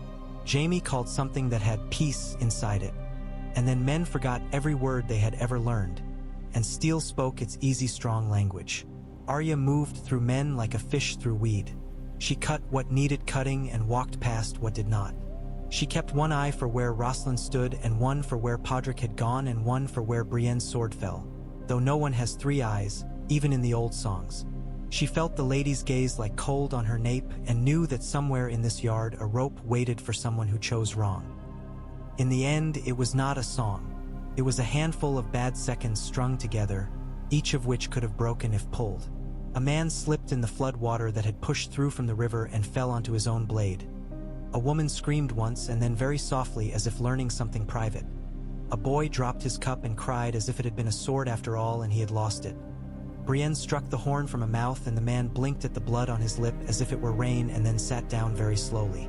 Jaime put his golden ruin into the face of a Fry who had been counting his arrows and was now counting his teeth.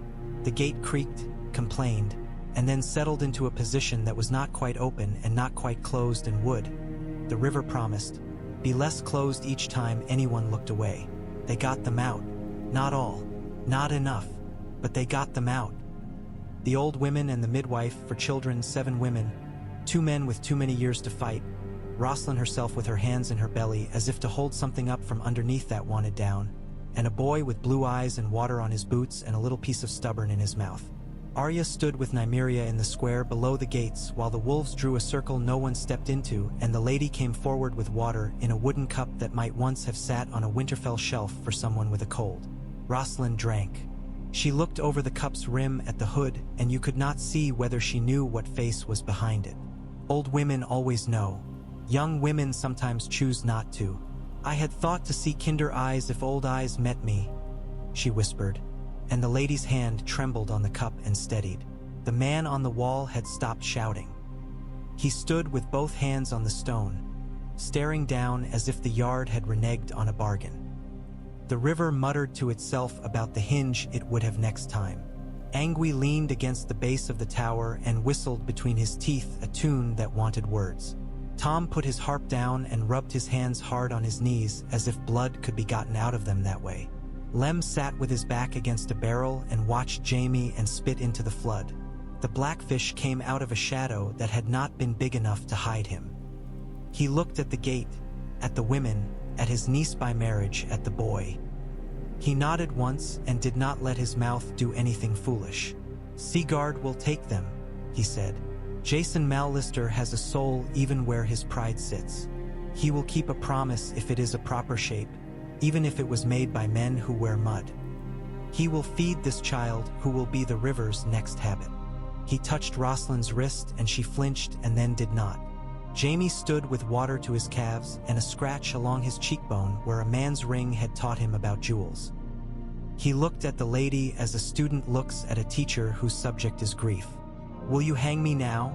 he asked. "Or will you wait until I have to explain to a very old man why his gates fell down when I waved a paper?" The lady did not answer. She turned her head with that lakes in winter slowness and put her hand out. She touched Arya's hair. That was all. Then she turned and went back through the flood as if she did not notice her boots filling. And men made way because there are doors the dead still open. Podrick Payne appeared at Arya's elbow with his face shining with something that was not sweat. "You saved them," he said, as if the words required her to explain what the last hour had been. "You saved them." "We did," Arya said. She wiped her blade and slid it home. Her hands shook. She hated that men could see it.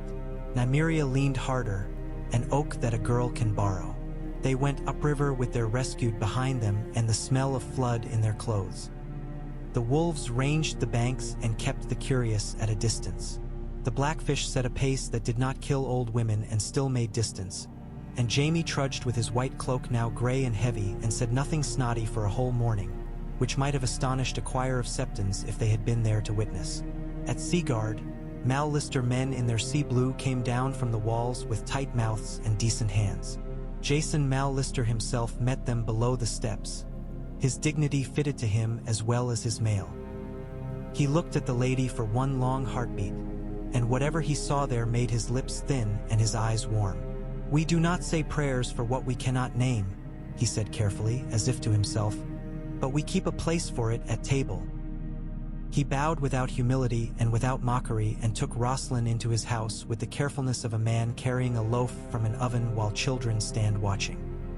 They gave the boy with the blue eyes a cup of milk watered with ale and a slice of bread with honey, and he sat on the steps and ate it as if the world had just now been invented to include such things. Arya sat across from him with Nymeria's head on her lap and watched him slowly learn to taste. She felt tired to the bones. It was not a bad tired. It had shape. It was a thing done, not a thing endured. Jamie stood with his arms crossed, looking at the nets hung to dry along the quay. The gold at his wrist flashed when the sun came out and then went under again.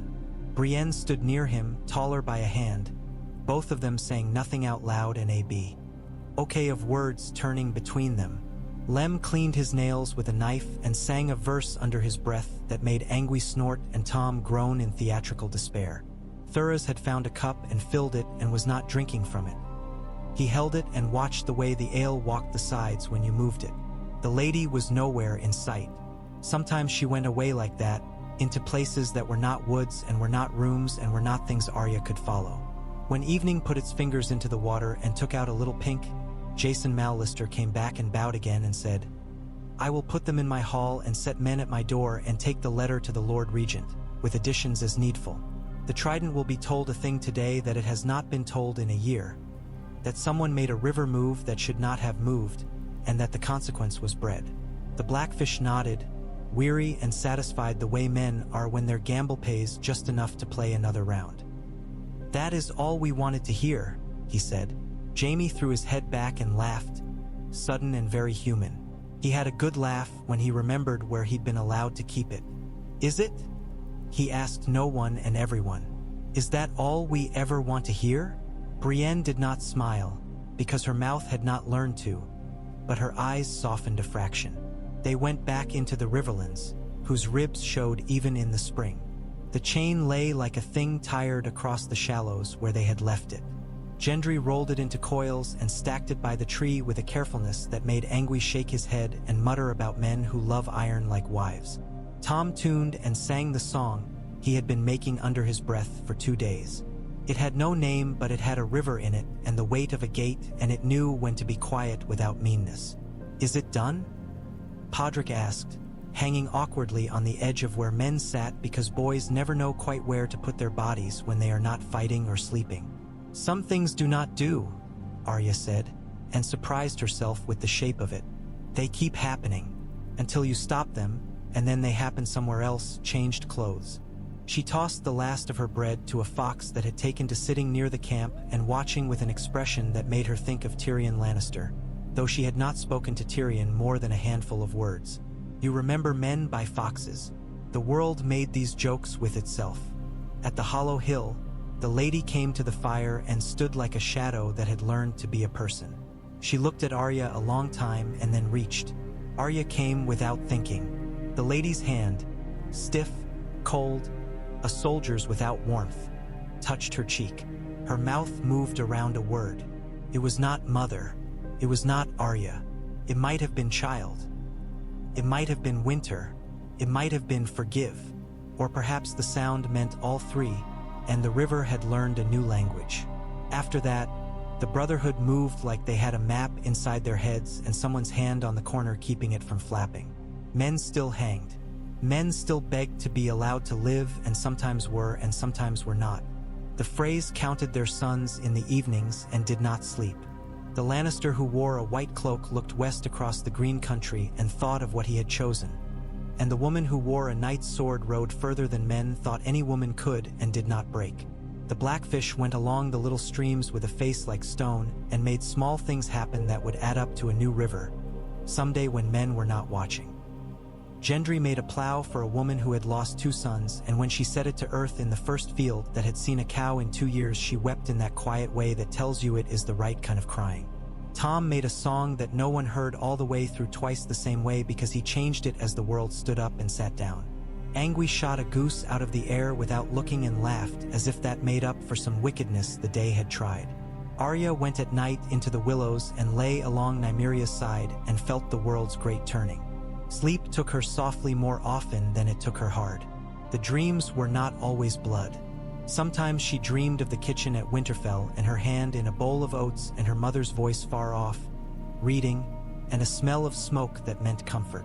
Sometimes she dreamed of sun on stone at Old Stones and a girl with flowers in her hair turning as if the wind had called her name.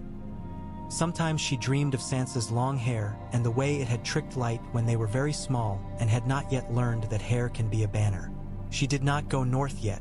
The road still had ropes to cut. She would go before the next winter laid its hand on the trident, perhaps, or after, with the river under her feet in ice and the wolf's breath visible like a blessing. She would put her palm on a heart tree that had nothing of men's knives upon it and say names that did not need to be names anymore. She would watch snow fill a footprint and know it was good. Until then, the river had sentences she could finish. A rider came out of the dusk late that summer with a face that remembered having smiled once upon a time. He had a paper in his glove and a seal of a stag. He said a queen sat in a red keep in a city by the sea and spoke of peace with a mouth that had only ever known wine. He said the North had learned a new name for winter before it came, and he did not wish to say it twice. He said there were ships and men who thought to be kings on them, and the sound of a dragon that was not a dragon if you were sober. He said things that would make new songs. Tom listened and made a wing with his hand and let it go like a bird. Arya sat with her back to a tree and watched the light leak from the leaves. Nymeria's ear twitched where a fly had touched it, and then she did not bother to move again. The lady stood like a post set in river mud against the flood. Thuris's fire burned clear for once, blue and steady, as if something under it had stopped screaming. The river set its line without hurry. Over stone, through weed, around the boot that someone had lost last winter and that had become part of the river's property now and would never again be a man's. Tomorrow, Arya said to no one and to everyone and to herself. Tomorrow. It was not a promise. It was a way of walking. It was what she had. It was enough that day to be the girl and the wolf and the river, and to know where the chain lay coiled for when men put a gate in the wrong place again, and to know the old stones by the sound they made under her palm, and to know that the hand that touched her hair had once held her cheek when she had fallen and skinned it on the Winterfell yard, and that even without warmth hands can be true. The wind went through the birches and the leaves turned their pale undersides up to see what the sky had to say about the dark. The camp breathed. Somewhere a man snored like a saw on old wood. Somewhere Tom hummed. Somewhere a child who had learned to sleep without crying turned over and took breath and let it go. The river did not end. It will not. It would let her cross again soon. She smiled in the dark and closed her eyes and listened to it make her a road.